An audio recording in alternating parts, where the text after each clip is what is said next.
Thank you very much. So, just a little bit about myself. So, I've been teaching virtually and in person for a few years now. I've covered a few topics from 11 plus tuition to GCSE maths and A levels and economics. So, that's kind of given me a good understanding of what normal tuition is like. And then I was also in a similar position to the kids quite recently. Well, I say quite recently, it's almost a decade ago now. But so I was tutored by Susan Daughtry, and that's given me a good understanding of what it really takes to be a good 11 plus tutor. And then from that, I've been able to tutor 11 plus kids through to grammar schools in my area, which is Buckinghamshire. Is that okay? That's great, Isa. We can hear you. So what are your specializations, Isa? So what is that in 11 plus that you teach, and what are your kind of teaching methodology, and how you want to go about doing this course, like with homeworks and stuff, if you can let kids know that. Yeah, of course. So I specialize in maths specifically because I did a lot of maths throughout my degree. I did economics and finance at Bristol. And on top of that, we'll also go through the non-verbal reasoning side of the 11 plus. But I think we're going to schedule that towards the end of the course. The paramount thing for this course is really for the kids to have their multiplication, addition, subtraction, and division all really, really fundamentally grounded. That's going to be key to everything we do in this course. And so it will slowly build up. So I don't know if you've seen the course structure so far, but the multiplication and timetables throughout the course will build up and we'll have progress tests throughout. So that's quite key. A little bit about my teaching style. So the way that I've found this to be most useful and the way that the kids can get the most out of it is I'm going to be showing demonstrations and examples and approach. And then what I'll be doing is we'll be working through questions together, or I'll be setting the class a task to do. And unfortunately, because it's virtual, we can't do pairs work, but we will do class discussions and problems together to try and get a lot of engagement from the students. And then anything that we can't cover specifically in the lessons, I'm going to be setting as homework. And that homework will be due from lesson to lesson, and I'll mark it and get back to parents and kids about it. So there'll always be a really clear dialogue and communication between myself and the students and the parents. Even if it's not on the lesson, you're going to be able to contact me with questions about homework just to make sure that we're all on the same page. But I think that this way of me teaching and then the kids consolidating throughout the next week and then us feeding back after is going to be really helpful in terms of their overall learning. And then we're going to take kind of structured progress tests throughout the term, these 6 weeks, and then we'll have a conclusive assessment towards the end. That's great, Isa. And what is that book that you're going to refer to the kids through this journey? Yeah, so Sri and I have actually we've been looking at a few textbooks or like core materials to use for the course. And the one that we've found is probably going to be the most useful is the CGP 11 plus maths book. We'll send links out to make sure it's all there's no discrepancy and it's all very clear. But that's the course book that we're going to be using. So I'll be using that as a structured guide throughout my lessons whilst I'm building teaching materials. And then in terms of homework, we're going to be setting that relevant pages and exercises throughout the book, just to make sure the kids can see their progress tracked. And then it's all very easy to mark and get back to each other.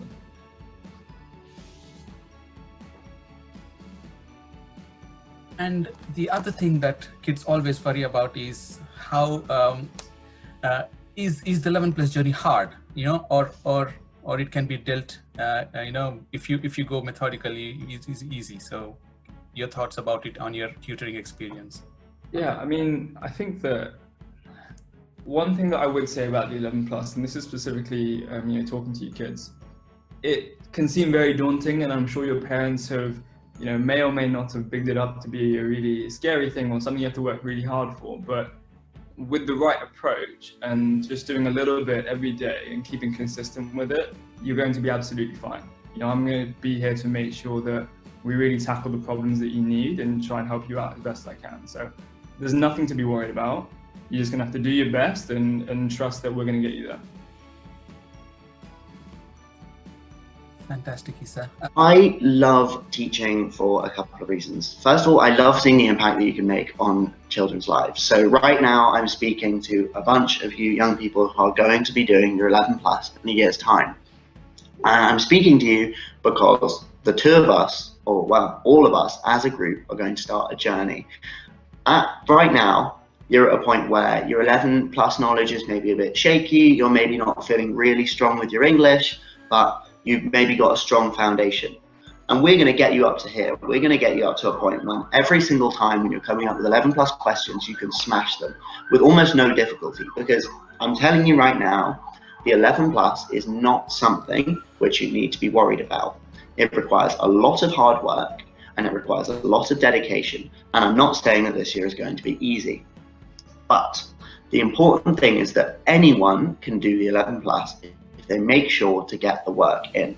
So I think what I really enjoy about being a teacher is that I can be the person who helps bring you guys from here, and with your hard work and your dedication, we can get you to here. Now, this isn't saying that I can just get you guys an easy pass, that you're going to be able to get into any grammar school just because you turned up to my classes. That's not how that works. You guys are going to have to put in the effort yourself and really, really try, really, really concentrate on the work that we're doing. But I know that if you work hard, and I'm working hard, which I promise you I will be, we can definitely achieve that. So I'm going to talk very quickly about my teaching method and how I like to interact with you guys. So first of all, I think that the most important thing in a classroom is to have a good relationship between myself and the students. So that doesn't mean laughing and joking all the time, never getting any work done, treating them like brother and sister sort of thing, because I know that that's not how you get work done. However, educational studies have shown time and time again that students with a teacher that they respect and that respects them are sufficiently or significantly more likely to succeed on their exams. So I think it's really, really important to have a good rapport between yourself and the student if you want to succeed. I achieve that by maintaining what I would consider to be a formal environment in my classrooms, but one of mutual respect. I treat children like people, and I expect them to treat me like a person as well. So bad language or broadly rudeness towards one another is something I absolutely don't tolerate. But I do tolerate an occasional laugh and a joke because I think that's really important to building that human relationship. So I also think that if you don't engage students, they switch off. The 11 plus is, I'll be honest, naturally somewhat dry. It's not the most interesting topic in of itself to be going through lots and lots and lots of verbal reasoning exercises, for example, which makes it even more important to get you guys having fun when you're learning. So that's why I like to really focus on trying to use games and activities and group conversations to keep you guys engaged and get you familiar with what you have to do without making it something that's really stressful or really boring.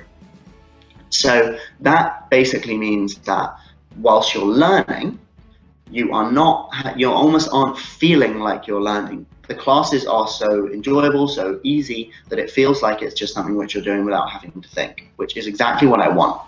So I also think that maintaining this slightly lighter atmosphere during the classes, making the classes something that you guys look forward to, means that you won't be overwhelmed by the course. I think often people become overwhelmed by the concept of this 11 plus. It's one of the first big exams that they've ever sat. It's something which can be, to be honest, quite scary.